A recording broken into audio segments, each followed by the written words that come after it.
하신 말씀의 제목은 든든히 서가는 교회라는 제목입니다. 든든히 서가는 교회. 교회 성장학자 조지 바나가 쓴 책 교회 선택의 기준이라는 책에 보면 아무 일도 하기 싫은 사람은 큰 교회 가면 된다라는 말을 했습니다. 왜냐하면 자기가 일하지 않아도 다른 사람들이 모두 할 것이라 이렇게 믿기 때문인 것입니다.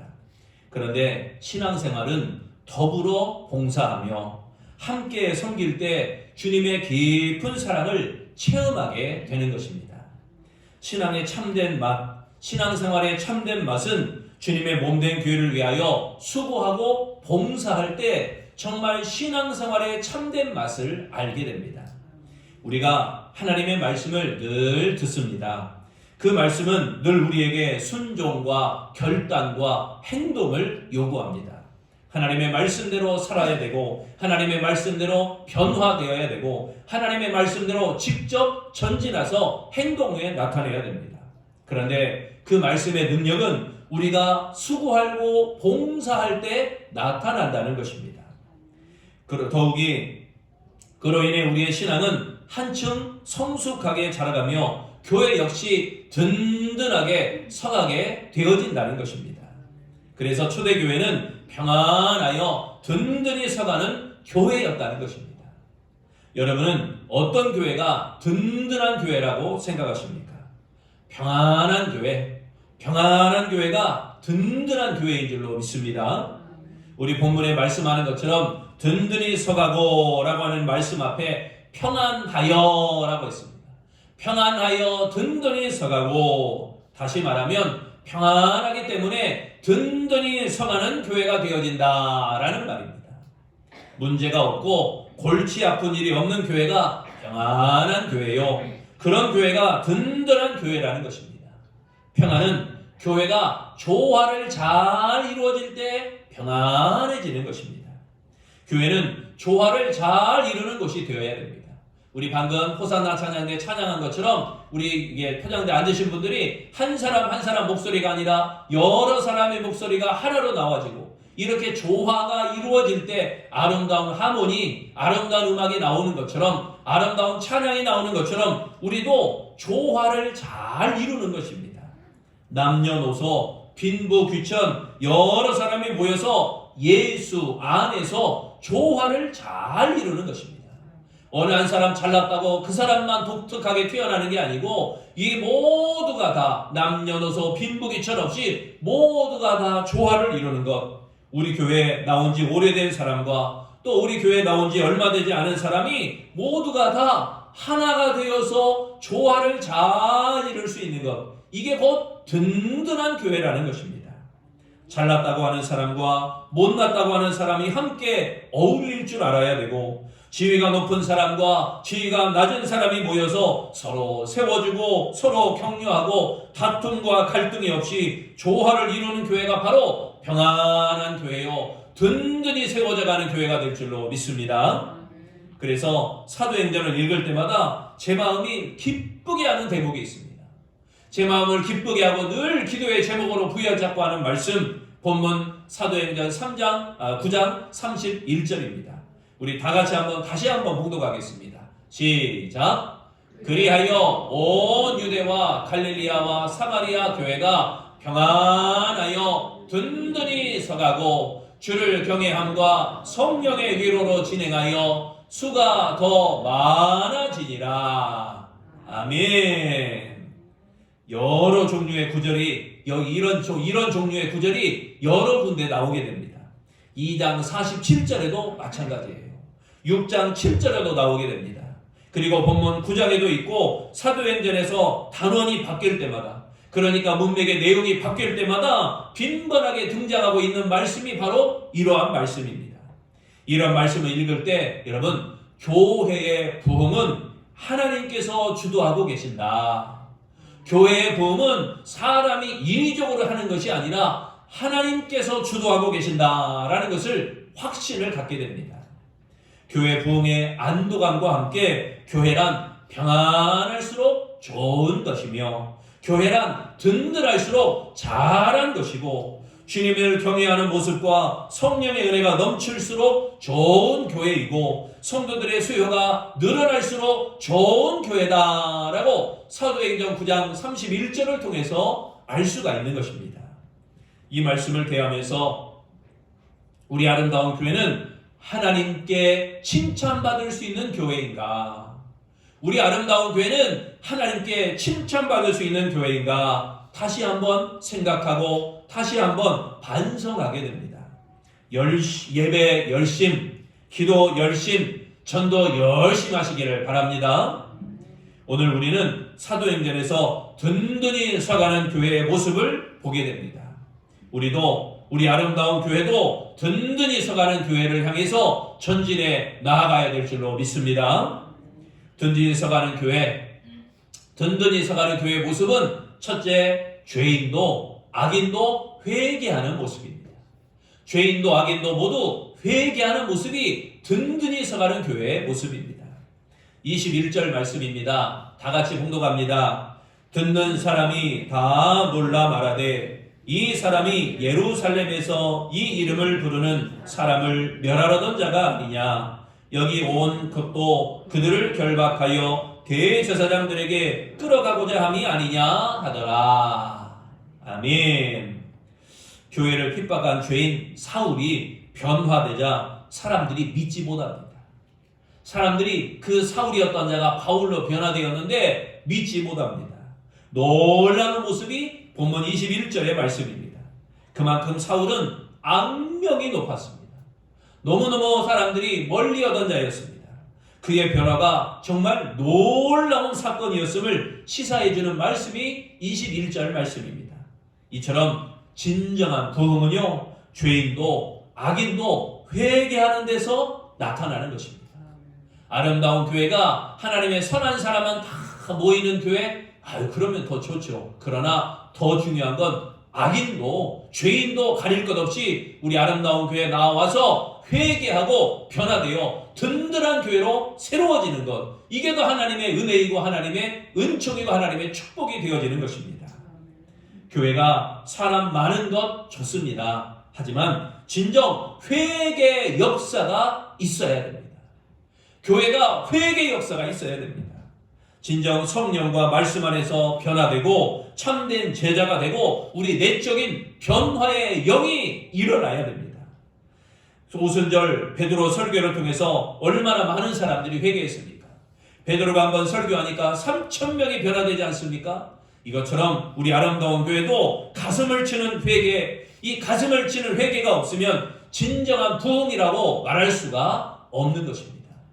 한국 교회가 선교 100년이 넘고 이제 110년, 120년이 되다 보니까 사람들이 점점점 교회로 몰려들기 시작하다가 어느 정도 정체가 이루어져서 더 이상 성장보다는 수평으로 이렇게 가고 있습니다. 그래서 이제는 부흥의 개념이 사람의 수가 많아지는 개념보다 우리 심령이 변화되었냐, 이 개념으로 점점 바뀌어가고 있습니다. 1907년 평양에서 일어난 성령의 역사를 왜 부흥이라 할까요? 1907년 평양 선전연교회에서 있었던 그 성령의 역사를 왜 부흥이라고 말할까요? 사람이 많이 모여서 부흥이라고 하지 않습니다. 웃게 하고 울게 해서 부흥이라고 하지 않습니다. 그때 성령의 임재로 진정한 회개와 진정한 변화가 있었다는 것입니다. 과거 기독교 역사 속에 모든 부흥 운동은 다 그렇습니다. 진정 성령의 임재로 변화되었고 회개하는 역사가 일어났던 것, 진정한 회개와 변화가 있을 때 부흥이다라고 기독교 역사 곳곳마다 기록하고 있는 것입니다. 우리 한국교회 교인들의 수요 중요합니다. 4천만 중에 예전에는 1,000만이었다. 지금 우리 한국교회 남한만 5,000명이 넘지 않습니까? 남북한 합쳐갖고 7천만이라고 그러는데 5천만 중에 1,000만이다. 여러분, 우리가 늘 강조하지만 숫자가 중요한 게 아니라는 겁니다. 변화되었냐? 성령을 체험했냐? 성령이 내 안에 계시느냐? 중요한 것은 변화와 성숙입니다. 한국교회 사회 공헌도가 타 종교에 비해서 참 높습니다. 기독교에서 이웃을 사랑하는 마음을 가지고 예수님의 명령이니까 이웃을 사랑하는 마음을 가지고 구제합니다. 베풉니다. 나눕니다. 그런데 왜 하나님께서는 여러 가지 어려움을 주시고 여러 가지 싸움도 주시고 여러 가지 갈등을 주시는 것일까요? 그것은 우리의 진정한 변화와 성숙을 원하시는 것입니다. 진정한 변화와 성숙을 원하시는 하나님, 교인이 많고 큰 예배당 짓고 일을 많이 하는 것 좋습니다. 사람 많으면 좋지요. 예배당이 크면 좋지요. 또 일을 많이 하는 것 좋지요. 하지만 그보다 하나님이 원하시는 것은 우리의 변화입니다. 하나님의 사람 한 사람이 변화되는 것을 원하셨던 것입니다.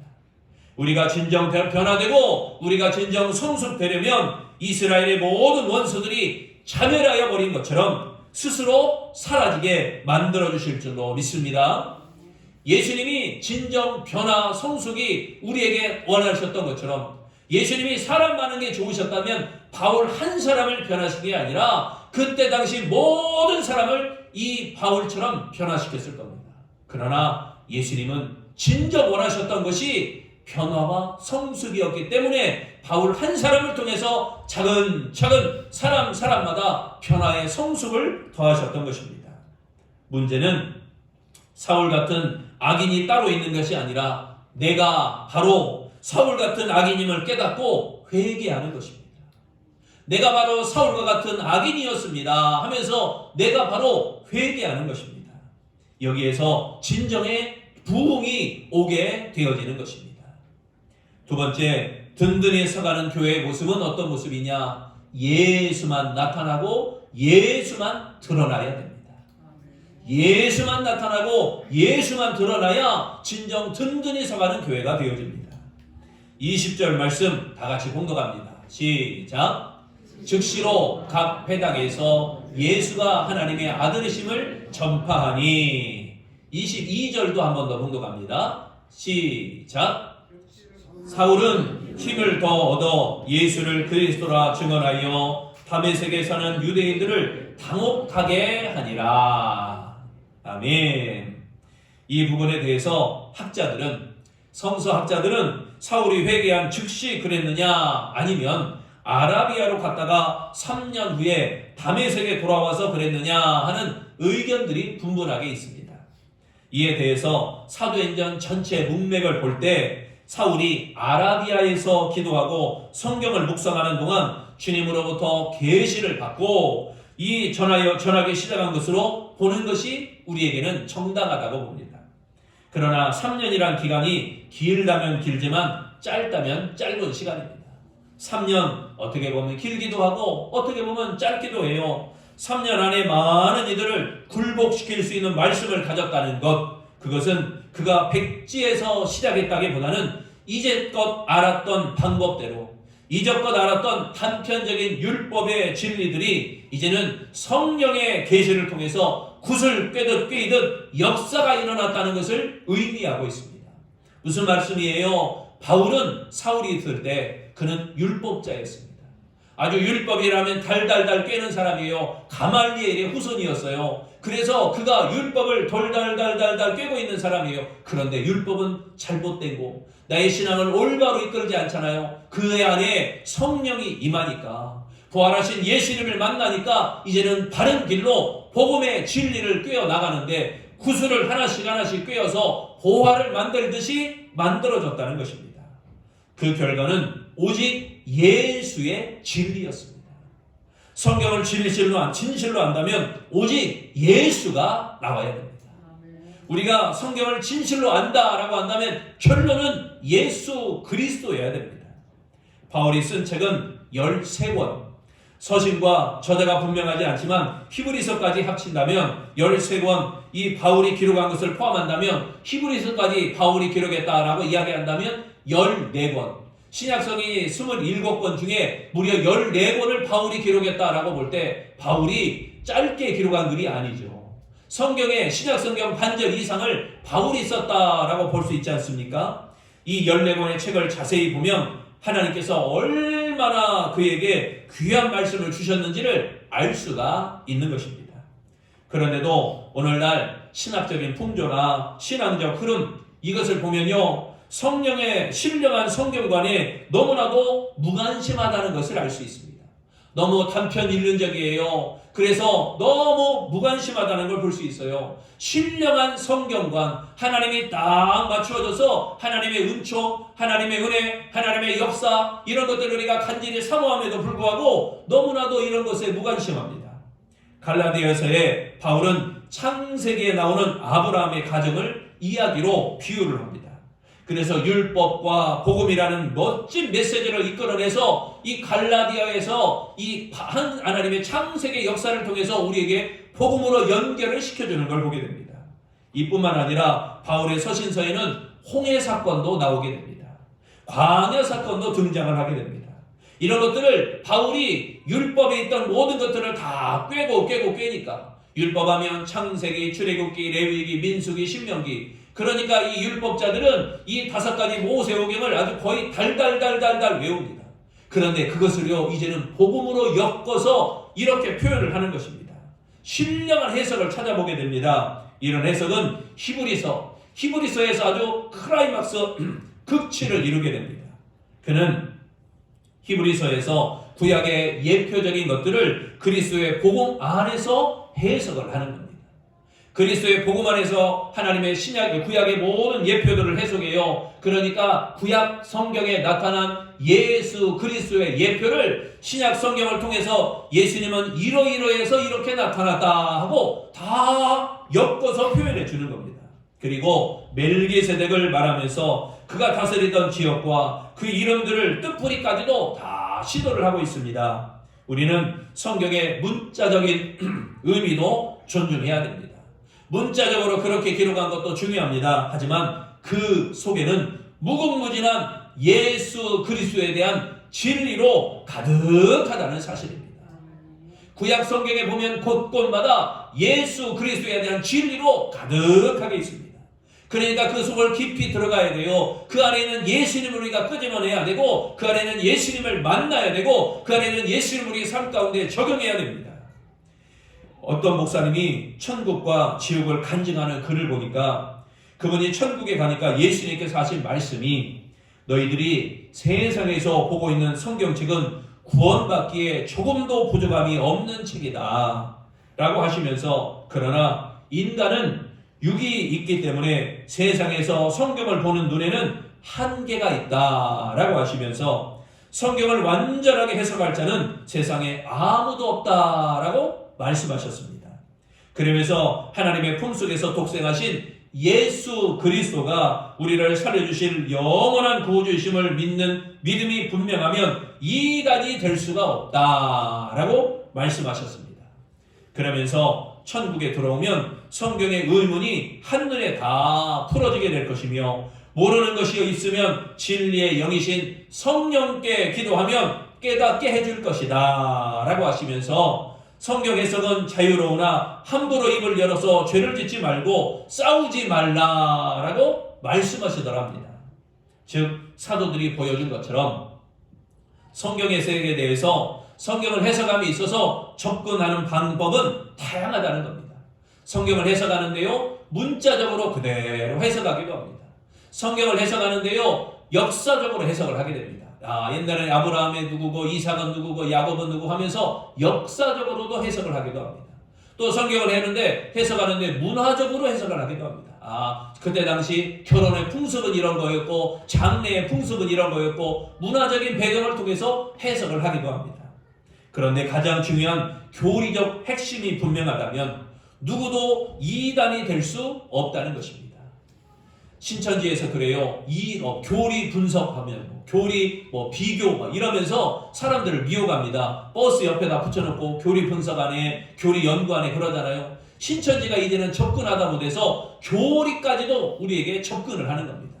여러분 사울이 그랬던 것처럼 성경에서 예수만 나타나고 예수만 드러난다면 그것이 진정한 부흥이 되는 줄로 믿으시기를 바랍니다. 말씀뿐 아니라 우리 인격에서 예수가 나타나야 되고 우리의 삶에서 예수가 나타나야 되고 예수의 능력이 나타나고 예수님의 권세가 나타나야 그래야 진정한 부흥이다 라고 말할 수가 있는 것입니다. 이렇게 예수님이 나타나지 않는 부흥은 부흥이 아닌 것입니다. 사람만 많이 모였다고 해서 부흥이 아니라는 것입니다. 세 번째, 든든히 서가는 교회의 모습은요, 성령 안에서 진정한 사귐이 있어야 된다는 것입니다. 26절과 27절을 다 같이 봉독하겠습니다. 시작. 사울이 예루살렘에 가서 제자들을 사귀고자 하나 다 두려워하여 그가 제자됨을 믿지 아니하니 바나바가 데리고 사도들에게 가서 그가 길에서 어떻게 주를 보았는지와 주께서 그에게 말씀하신 일과 다메섹에서 그가 어떻게 예수의 이름으로 담대히 말하였는지를 전하니라. 아멘. 초대교회는 아직 사울에 대한 선입견을 쉽게 버리지 못하고 계속 의심하며 경계하는 눈초리를 보냈습니다. 이뿐 아니라 초대교회는 이방인에 대한 편견도 쉽게 버리지 못했습니다. 즉 선민 사상은 지금도 마찬가지예요. 저번주에도 말씀드린 것처럼 이스라엘 백성들은요, 지금도 선민의식 가지고 예수님을 인정하지 않습니다. 그들에게는요, 부활절도 없어요. 그들에게는 성탄절도 없어요. 그들에게는 예수 그리스도 자체를 인정하지 않아요. 아직도 선민의식에 사로잡혀서 지금도 메시아를 기다리고 있습니다. 예수님의 십자가의 보혈로 유대인과 이방인의 창벽을 다 허무셨는데도 이방의 복음을 전가하는 데 눈치를 보고 자유롭지 못한 것입니다. 또 야고보가 지적했듯이 교회 안에서마저 부자들은 종종 존중받고 비천한 사람들은 무시받는 것, 이게 그들이 가지고 있던 신앙의 사상들이었습니다. 항상 그런 것은 아니지만 그런 일들이 굉장히 많았다는 거예요. 나는 헌금 이만큼 했으니까 나를 인정해달라. 나는 이렇게 교회 봉사했으니까 나를 인정해달라. 이런 것들로 가득한 게 그때 당시 유대인들의 신앙 모습이었습니다. 옳지만 떳떳하게 할 수 없는 환경이라면 개선되어야 된다는 말씀입니다. 이것이 옳은 게 맞아요. 그런데 떳떳할 수 없다면 그 환경이 개선되어야 됩니다. 이런 육신적인 선입견과 편견, 이런 거 빨리 버려야 됩니다. 교회가 세상과 같다면, 사람이 많아도 그건 세상과 다름이 없다면 부흥이라고 말할 수 없는 것입니다. 어떤 분이 그래요. 신천지가 한 자리 모여서 이렇게 모이는 모습들이 TV를 통해서 방영되다 보니까 저 사람들은 저렇게 많이 모였는데, 그런데 여러분, 이단이 많이 모여봐야 이단입니다. 저걸 보고 정통교회라고 말할 수 없어요. 성도가 성도 같고 교회가 교회 같아야 부흥이라는 것입니다. 우리 아름다운 교회가 교인다운 교인이요, 우리 아름다운 교회가 교회다운 교회가 되어질 때 그 무리의 수에 상관없이 우리는 진정 부흥한 교회다라고 당당하게 말할 수 있다는 것입니다. 할렐루야. 예수님께서 전도하실 때 예수님을 따르는 사람들이 구름대와 같이 많았지만 세상의 정치, 세상의 경제, 세상의 명예, 세상의 치료, 이런 목적으로 사람들은 모여들었습니다. 예수님께서 갈릴리 바다 옆에 넓은 들녘에서 사람들에게 이제 베풀기 시작합니다. 사람들에게 막 나누어요. 물고기도 나누고 보리떡도 나누고 이렇게 나눈 것이 어린아이 도시락 하나 가지고 많은 사람들에게 베풀다 보니까 수많은 사람이 먹고 5,000명이 먹고 12광주리가 남는다고 하잖아요. 그런데 보세요. 예수님이 돌아가실 때, 십자가에 못 박혀 돌아가실 때 그 사람 다 어디 갔어요? 그 사람 다 어디 갔어요? 그러니까 그들은요, 먹고 끝난 겁니다. 교회 학교에서 아이들을 전도하기 위해서 애들에게 햄버거도 사줘봤어요. 이것도 저것도 주고 선물도 많이 해줘봤어요. 그런데요, 아이들이 먹고 먹고 그 다음에 안 나와요. 그냥 먹고 끝나는 거예요. 그럼에도 교회에서는 계속 먹이고 있어요. 그래야 교회에 또 나오기도 하니까요. 아무튼 먹는 게 다는 또 아니라는 것입니다. 이렇게 그 많은 사람이 모였다고 해서 부흥이라고 한다면 그것은 그 사람들이 목적이 다른 거죠. 먹으려고 온 겁니다. 은혜 받으려고 온 게 아닙니다. 그 사람들은 예수님을 구경하려고 온 거죠. 예수님을 만나서 변화되려고 온 게 아니라 단순히 예수님 만나서 구경거리 삼아 온 것입니다. 그러나 예수님께서 참 진리를 선포하시거나 십자가를 지실 때 다 떠났던 그들, 우리는 하나님의 택함 받은 하나님의 자녀들입니다. 우리는 성령 안에서 한 형제요 한 자매들입니다. 우리는 예수 안에서 다 귀중한 몸들입니다. 그러므로 서로 사랑하고 서로 존중하며 서로 돕고 서로 기도해야 될 줄로 믿습니다. 교회 안에서 세상의 형태가 보이면 안 된다는 걸 말씀드리는 것입니다. 교회 안에 다툼과 분쟁이 있으면 안 된다는 것입니다. 부족한 것이 있으면 덮어주고 서로 사랑하고 서로 도와주고 서로 세워주고 서로 격려하는 교회, 이런 아름다운 교회가 되어야 할 줄로 믿습니다. 사랑만이 진정한 부흥이라는 것입니다. 서로 사랑하는 것만이 진정한 부흥입니다. 성도 같지 않은 성도, 교회 같지 않은 교회가 되어서는 안 되는 것입니다. 주님께서 저는 나의 교회가 아니고 저는 나의 성도가 아니다 라고 말한다면 이처럼 원통한 일이 없겠어요? 어디 있겠어요? 이건 진정한 부흥이라고 말할 수 없는 것입니다. 교회 내 수가 적더라도 그 안에 진정한 부흥이 있으려면 성도다운 성도가 되어야 되고 교회다운 교회가 되어야 된다는 것입니다. 사랑하는 성도 여러분, 하나님 우리에게서 진정한 부흥이 있기를 원하십니다.